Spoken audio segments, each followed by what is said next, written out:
Få den hit. Tør du å ta den? Ikke i munnen, men jeg skal ta den. Jeg skal prøve å ta den, ja. Over nakken. Ser du om den sitter godt, eller? Ja, det sitter. Det er ikke flekka den sitter. Åh!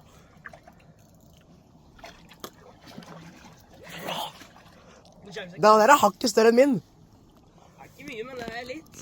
Jo, det er ganske mye. Få den hit, få den hit. Ja. Få den litt lenger hit. Han sitter ikke godt. Han sitter ikke så godt.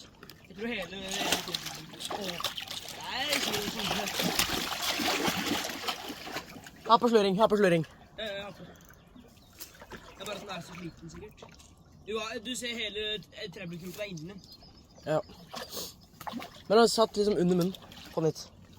Der. Han har skarpe tenner, vet du.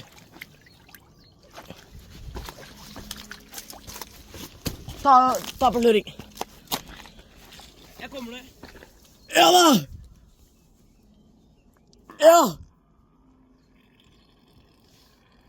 Ta med tang!